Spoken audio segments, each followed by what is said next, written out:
Allez mes belles âmes, retrouvez votre âme, retrouvez votre amour. Oui, vous êtes de belles âmes. Donc, je vous rappelais que ces lois divines vous ramènent à votre souveraineté. C'est l'obéissance pour vous-même, pour vous aider à rester humble, à rester ancré sur vous-même, ancré à cette terre divine, ancré à votre terre, à vous, votre être divin. Donc, elle vous enseigne cette guidance intérieure, elle vous la dicte sans interférence. Il ne faut pas que vous changiez d'avis. Votre mental vous fait changer d'avis, d'accord? Parce que vous allez écouter les dires des autres, parce que vous allez demander des conseils à droite à gauche. Et non, reviens à ton âme, elle sait tout, elle sait, elle connaît, c'est elle qui t'a créé ton destin. Donc, tout est écrit, je vous le rappelle. Donc, on va soutenir son rayonnement ici, et donc, on va arriver à avoir cette belle charpente invisible qui structure votre corps physique, ok? Et donc, qui fait de vous un être parfait, logiquement. Ok? Donc, il y a des choses qu'on vous dit dans la Bible que les gens même n'ont même pas compris. Alors, on te dit ici, il y a harmonie parfaite entre les lois divines de Dieu et l'évangile de Jésus-Christ, n'est-ce pas? C'est la vie de Ève, pas de Adam. Ok? D'accord. Et après on dit, moi et le Père, nous sommes un. Jean 10, 30. Moi et le Père, donc toi, la créature divine de ton entité, c'est elle, c'est pas lui. L'entité, c'est elle, c'est l'être spirituel, mais c'est ton âme et ton esprit réunis qui est ton entité. Ok? Donc, nous sommes un. L'évangile du Christ est la bonne nouvelle de la grâce, c'est-à-dire de la faveur par laquelle l'homme, l'humain, peut être affranchi de la condamnation du péché et rendu capable d'obéir à la loi divine. L'évangile, l'évangile, désigne le code moral comme étant une règle de vie. Par l'obéissance sans réserve qu'elle exige, ils le disent en plus. Donc, cette loi oriente sans cesse les regards du pécheur vers l'évangile du pardon et de la paix. Donc, ils sont dans le vrai, sauf que celui qui vous dirige, ça ne doit pas être votre mental. C'est l'esprit, si vous voulez. L'esprit est considéré comme l'entité, mais le problème, c'est que l'être spirituel, donc on en a fait un il au lieu de elle, c'est votre entité, votre double énergétique qui fait que vous êtes constitué de l'esprit et de l'âme. Donc de ce duo, de ce féminin et de ce masculin sacré et divin qu'il faut équilibrer. Paul déclare, est-ce que nous annulons ainsi la loi par la foi? Alors certes non. Au contraire, nous confirmons la loi. Romains 3, verset 31. Ailleurs, il affirme, la loi est sainte et les commandements saints, justes et bons. Romains 7, 12. Parce qu'elle nous enjoint d'aimer Dieu par-dessus tout. Notre entité. Ok? Et d'aimer également nos semblables. Elle est tout aussi indispensable à la gloire de Dieu, de notre déité, on va dire ça comme ça, qu'au bonheur de l'homme, de l'humain. Donc de toutes ces tentations, de tous ces plaisirs sexuels et autres, il y en a qui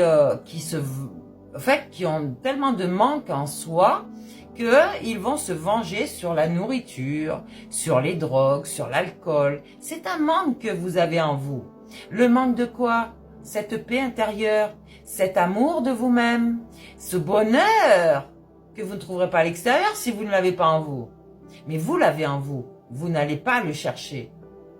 Donc c'est pas quelqu'un à l'extérieur qui va vous rendre heureux, c'est vous-même. Donc ayez vos passions, créez des choses pour vous. Eh oui. J'en étais où? Il est nullement venu pour réduire l'obligation qui est faite aux hommes d'être parfaitement obéissants.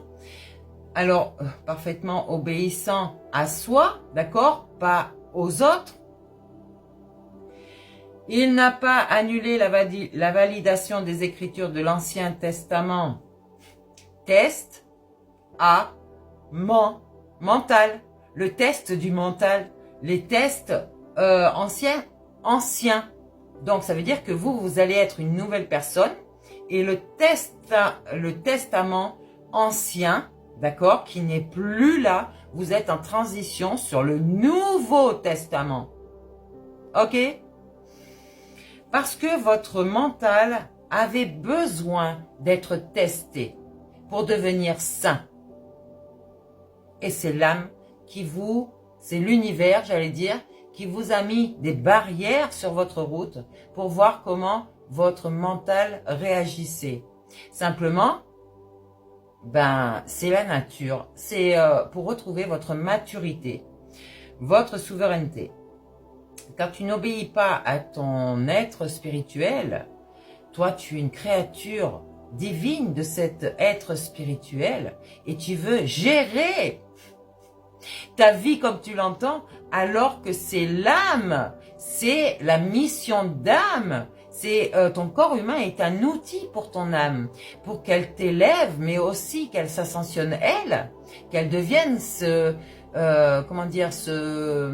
mettre ascensionnée lorsque elle va être au retour au bercail, n'est-ce pas?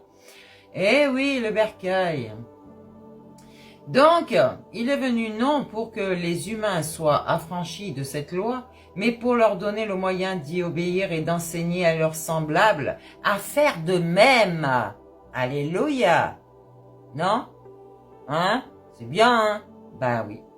Donc, c'est la mission de vie de ton âme, de ton, j'allais dire, de ton entité. On va parler comme ça, des deux réunis, le féminin, le masculin sacré, donc, et de ton esprit et de ton âme, qui fait toujours soit l'esprit, soit l'âme. On l'appelle, l'entité est appelée soit l'esprit, soit l'âme. Mais il va falloir s'accorder parce que l'esprit dirige votre tête normalement, et l'âme dirige votre cœur, logiquement, d'accord? Quand il y a équilibre, vous êtes en synchronicité, c'est votre trinité. Donc, l'unité avec votre corps physique de vous-même, l'intégralité du corps humain, et donc de l'être spirituel, pardon. Dieu ne peut nous dispenser de sa loi. Il ne peut supprimer le moindre de ses préceptes pour pardonner un péché. La justice, l'excellence morale de la loi doivent être maintenues et sauvegardées devant l'univers céleste. Et l'univers céleste, c'est vous. Mais en fait, votre monde, votre île, vous êtes un îlet dans un monde, d'accord? Et vous êtes sur l'eau, sur vos émotions. Donc forcément, il n'y a rien de moins que la mort du Fils de Dieu ou de la Fille de Dieu qui était nécessaire pour sauvegarder la sainteté de cette loi divine de votre entité.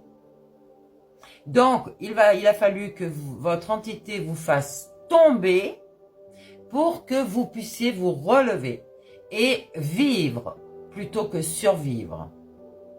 Un animal qui a peur va survivre dans la nature, alors que si cet animal se ressaisit et que, c'est pareil pour les humains, hein, les animaux, pour toute la nature, si cette personne ou cet animal se ressaisit, qu'il va se guider avec son âme, qu'il n'aura plus de peur, le chien ou l'homme va s'affirmer devant les autres pour se protéger et pour empêcher que cette manipulation ou cette domination ou cette possession se fasse sur son être.